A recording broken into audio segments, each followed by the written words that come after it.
कुछ एक झूठ हमारे दिमागों में बैठा दिए जाते हैं। जैसे आप सब ने यह कथा पढ़ी होगी कि एकलव्य का अंगूठा कटवा लिया द्रोणाचार्य ने, पढ़ा है ना आप सब ने? पर यह बताइए कितनों ने महाभारत में स्वयं पढ़ा है? मेरे विचार से हम में से किसी ने भी कभी महाभारत में वह प्रसंग पढ़ा ही नहीं होगा एकलव्य वाला। और अगर हम यह भी विनम्रता से पूछे कि महाभारत के कौन से चैप्टर में है, तो भी शायद हम में से किसी को ध्यान नहीं होगा कि महाभारत के वन पर्व में एकलव्य का उल्लेख है। मगर देखिए मार्क्स और मैकाले का प्रभाव कि हमारे दिमागों में ऐसा भरा हुआ है कि हम ग्लानि से आबद्ध हैं बगैर पढ़े हुए। अब मैं आपसे कहूंगा, जाइएगा, जाकर पढ़िएगा।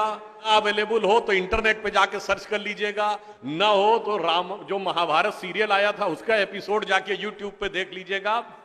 कि किस्सा ये था कि जब आपको चाहे आपने कथा सुनी होगी कि कुत्ते का मुंह बाणों से भर गया था जो एकलव्य ने तीर चलाए थे, और जब वह तीर अर्जुन निकालते हैं तो उस कुत्ते के मुंह में एक खरोंच तक उस बाण से नहीं आई होती है, तो वो चौंक जाते हैं क्योंकि ये सामान्य तीर नहीं है। उन्होंने कहा तो दिव्य अस्त्र है कि मुंह में पूरा तीर से भर गया मुंह और इसके बाद भी एक खरोंच नहीं आई। आप कहेंगे दिव्यास्त्र का मतलब क्या? दिव्यास्त्र का मतलब ये है, जैसे रशिया यूक्रेन की लड़ाई चल रही है ना, इससे पहले मिडिल ईस्ट की लड़ाई देती थी, तो जो मिसाइल जाती है वो लेजर गाइडेड जाती है, जिस बिल्डिंग पे गिरना उसी बिल्डिंग पे गिरती है, अगल बगल पे नहीं गिरती, क्योंकि the direction is precise to the metres. पर अगर मुंह के अंदर जाए और खाल पर खरोच ना आए, इसका मतलब it is so much strongly guided that it is precision to the micrometres. तो जब ये वो देखते हैं ये दिव्यास्त्र चलाना, तो उन्होंने कहा दिव्यास्त्र राजा चला सकता है, ये कैसे सीखा इसने? तो जब द्रोणाचार्य उससे पूछते हैं कि तुमने ये किससे सीखा, तो कहता आपसे सीखा गुरुजी। कहते मैं तो तुम्हें जानता नहीं बालक, तुम अपना परिचय दो। अब यहीं पर बिंदु है। एकलव्य क्या कहता है? मैं मगध नरेश जरासंध के प्रधान सेनापति हिरण्यधनु का पुत्र एकलव्य। अरे वो मगध के chief of the arm forces का बेटा था।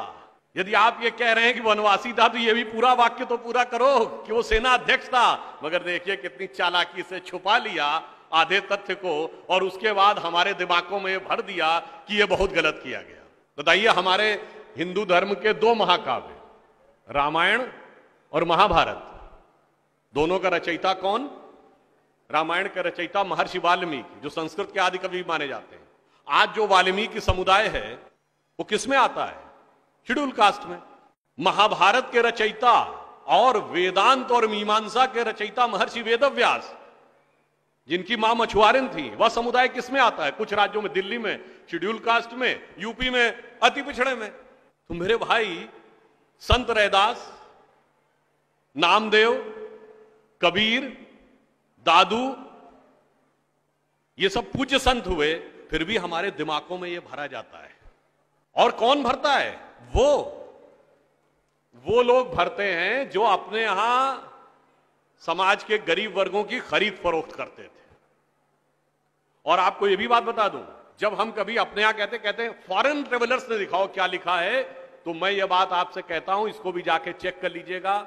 किसी फॉरेन ट्रेवलर का सबसे ऑथेंटिक जो रेफरेंस माना जाता है, वो चंद्रगुप्त मौर्य के समय में मेगस्थनीज आया था ग्रीस से, जिसने अपनी किताब लिखी है इंडिका, आज से 2300 साल पहले। वो इंडिका किताब आज उपलब्ध नहीं है, मगर उसके उद्धरण तमाम जगहों पे हैं, तो प्रूवन है किताब थी। उसने भारतीय समाज में व्यवस्था का वर्णन करते हुए लिखा है कि यहां पर 7 जातियां हैं, मगर महत्वपूर्ण बात यह है यहां इतनी समरसता, इतना सामंजस्य है कि यूनान के समाज के समान यहां कोई समाज का ऐसा वर्ग नहीं है जिसके साथ शोषण या भेदभाव किया जाता हो। ये एक विदेशी लिख रहा है। और मैं एक और बात आपसे बताना चाहता हूं, बहुतों को नहीं पता होगा, गांव में पंचायत होती है ना, ये पंचायत में 5 की संख्या कहां से आती है?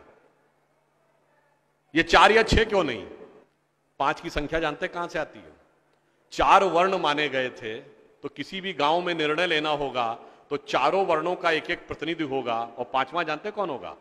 गांव के बाहरी क्षेत्रों में रहने वाले वो वनवासी जो प्रत्यक्ष रूप से गांव का हिस्सा नहीं है, पर हमारे निर्णय का प्रभाव उनके जीवन पर भी पड़ेगा, तो 5वां प्रतिनिधि उनका होगा। वहां से यह पंचायत का भाव आता है। और फिर मैं आपसे कहना चाहता हूं, हमारे दिमाग में एक और चीज भर दी गई कि जाति व्यवस्था हमने बनाई। आपको पता है कास्ट शब्द कहां से आया? ये कास्ट अंग्रेजी का शब्द नहीं है, ये पुर्तगीज भाषा का शब्द है। और 1931 में जो अंतिम जनगणना जाति के आधार पर, उसमें 4114 जातियां हैं हिंदू समाज में, जिसमें अब 6000 बताई जाती हैं। मैं चैलेंज करके पूछता हूं, कोई दिखाओ तो किसी धर्म ग्रंथ में 6000 जातियां लिखी हो, और जहां लिखी उसमें इससे ऊंचे ये, इनके नीचे ये ऊंचा ये नीचा, कौन से धर्म ग्रंथ में लिखा है? ये माली ऊंचे की तेली ऊंचे, सुनार ऊंचे कि लोहार ऊंचे, कहां लिखा है? जानते हैं कहां लिखा है? एक British census commissioner Herbert Risley द्वारा किए गए सेंसस में हिंदू समाज को जातियों में विभाजित करके ऊपर से नीचे तक लिखा गया, और फिर वो हमारे ऊपर अध्यारोपित कर दिया गया है। हमारे दिमागों में कैसी कैसी बातें भरी जाती हैं। एक थोड़ा लिबर्टी लेते हुए यह भी कहना चाहूंगा, महिलाओं को पढ़ने का अधिकार नहीं दिया जाता था। अब ये बताइए, हमारे यहां दिल्ली में लोगों को ध्यान नहीं होता है, आप लोगों ने मैत्री कॉलेज और गार्गी कॉलेज है ना, ये मैत्री और गार्गी कौन थी? ये वैदिक काल की 20-22 विदुषी स्त्रियों में से एक हैं। गार्गी ने ऋषि याज्ञवल्क्य के साथ शास्त्रार्थ किया। फिर मैं चैलेंज करके कहता हूं, दुनिया में कोई दूसरा धर्म संस्कृति बताइए जहां धर्म पे टिप्पणी करने का अधिकार किसी महिला को हो और किसी धर्म के ज्ञाता के साथ शास्त्रार्थ करने का अधिकार। फिर हमको समझाया जाता है कि हमारे यहां बराबरी नहीं थी। अरे आप सबको याद हो, सबसे प्रख्यात शास्त्रार्थ कौन सा है? आचार्य मंडन मिश्र और आदि शंकराचार्य के बीच में, दोनों के बीच में जो शास्त्रार्थ हुआ, उसका जज कौन था? आचार्य मंडन मिश्र की पत्नी उभय भारती। फिर मैं चैलेंज करके पूछता हूं, पहले दुनिया कोई धर्म बताइए जहां टिप्पणी करने का अधिकार स्त्रियों को हो और जज बनने का अधिकार हो डिस्कशन में। उसके बाद हमसे कहते हैं कि साहब बराबरी नहीं थी। इसलिए मैं कहना चाहता हूं कि हमारे यहां तो समाज में जिस प्रकार से एकाकार करके सबको साथ में लिया जाता था, बराबरी का तो आलम यह था, बराबरी नहीं थी, यह सच है। हमारे यहां बराबरी नहीं थी। हमारे यहां मातृशक्ति को पहले रखा जाता था। इसीलिए हम क्या बोलते हैं? सीताराम, सीता पहले राम बाद में। लक्ष्मी नारायण, लक्ष्मी पहले नारायण बाद में। गौरी शंकर, गौरी पहले शंकर बाद में। राधे कृष्ण, राधा पहले कृष्ण बाद में। माता पिता, माता पहले पिता बाद में। और इसीलिए हमारे जितने भी प्रतीक हैं, भारत भी माता है, धरती भी माता है, प्रकृति भी माता है, गीता भी माता है, गंगा भी माता है, गाय भी माता है, गायत्री भी माता है। और ये केवल कोई आध्यात्मिक धार्मिक बात नहीं है। वर्ल्ड की डॉक्यूमेंटेड हिस्ट्री में अगर पहली बार कोई वुमेन रूलर रही है तो गुप्त वंश के समय में 4वीं शताब्दी में प्रभावती गुप्त ने शासन किया है। उसके बाद अहिल्याबाई होलकर, रानी दुर्गावती, रानी झांसी, वो सब तो आपने बहुत सुना होगा। अब वो लोग आके हमको समझाते हैं कि बराबरी नहीं